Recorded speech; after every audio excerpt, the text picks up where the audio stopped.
This is going to be week 14 of our lesson series, and more importantly, this is block 2. So just to explain what that means, if you weren't here last week, we went over the first challenge, or the first block of building the foundation in what I consider are the most important steps for a profitable mindset and profitable habits. Now, as we go through this challenge, we're getting specific on building strategies, making sure that everything works. You're not just, in the right headspace, you're actually able to perform the proper skills needed for you to make a profit in the market. And that's what this week is about. It's specify your strategy, right? We're trying to hone down into our strategy and get it as specific as possible. So straight away, let's answer a simple question: why consistency matters, right? I've got a couple little bullet points. We'll go through that. Creates predictable outcomes, right? If we're not consistent, we can't predict what will come next, right?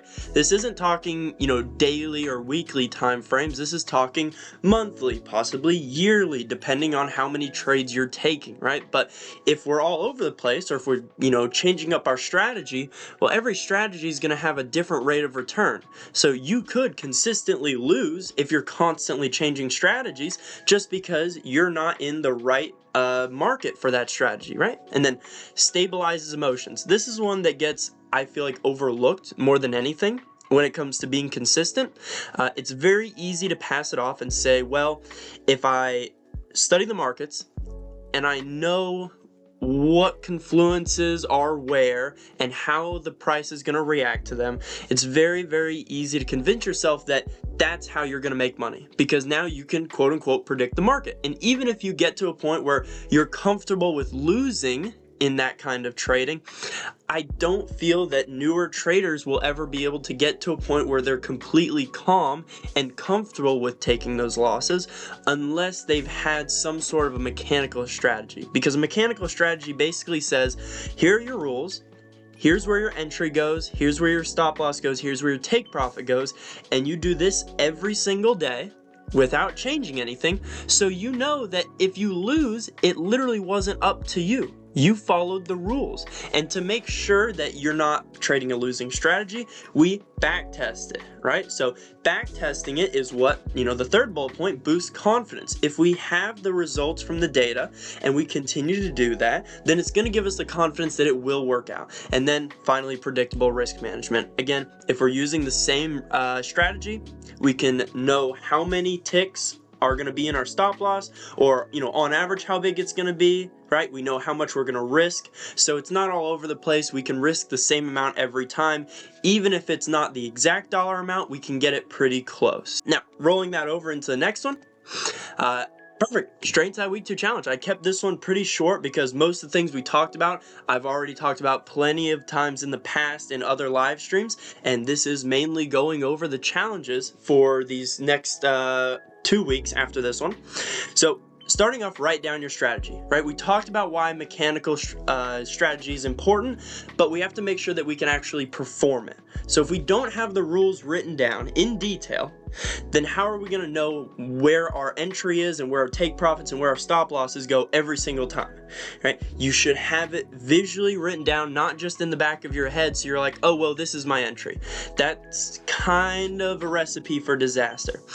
After you write down your strategy, backtest and look for discrepancies. Way back, I want to say like week 3 or 4, several weeks ago, I had gone over a series or a lesson that I called judgment calls. This ties right back into that. So what judgment calls, for anybody that wasn't there, that's basically whenever you have a trade and everything lines up. Cool, you've got your rules written down, looks great, and you see your trade set up on the market, but there's something there that doesn't quite fit in your rules and you don't know what to do. And the example that I used whenever I was going over that one was, let's say your strategy says if you close above a certain, we'll say the 9 EMA. If you close above the 9 EMA, right, you look for longs. But if you close below the 9 EMA, you look for shorts, right? Pretty simple visual.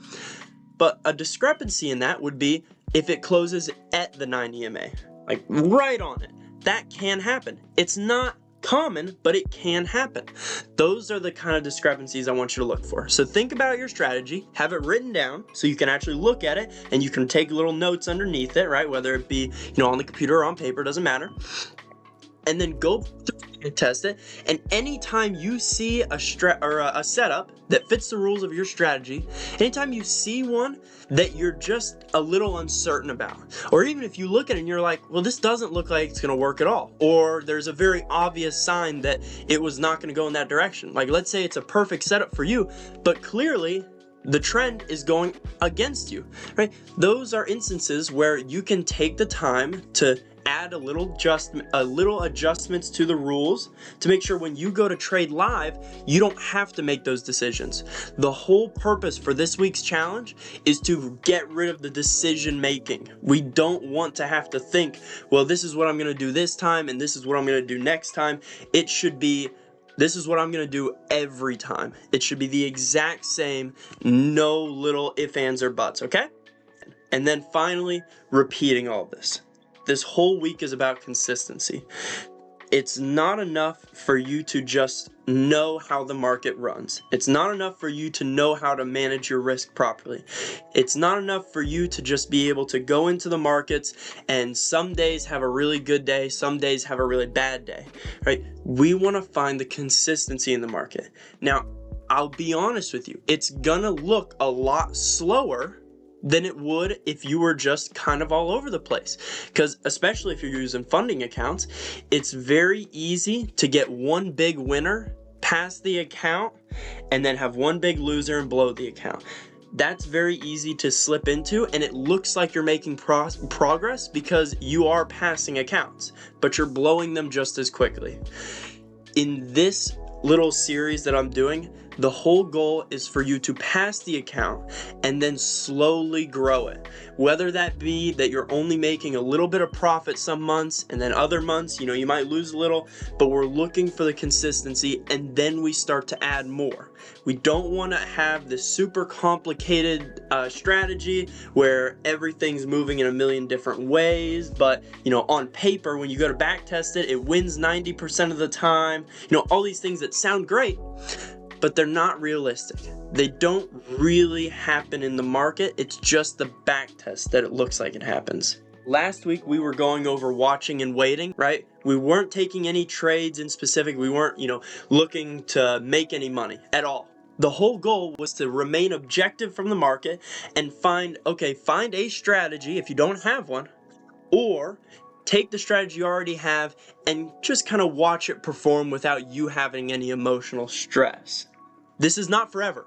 Don't think this is forever. And some of you may already be past this, which is great. If you have some profit, this is for right now, for the next few months even, right? A few months is not a very long time when it comes to doing this for, hopefully forever, right? I'm hoping that's why everybody's here, is because they enjoy trading. It's just to get the habits built. It's to build that mindset, right? Not forever. Okay, guys? So thank you for joining me, everybody. We'll be back here next week. Everybody have a great day. See you around.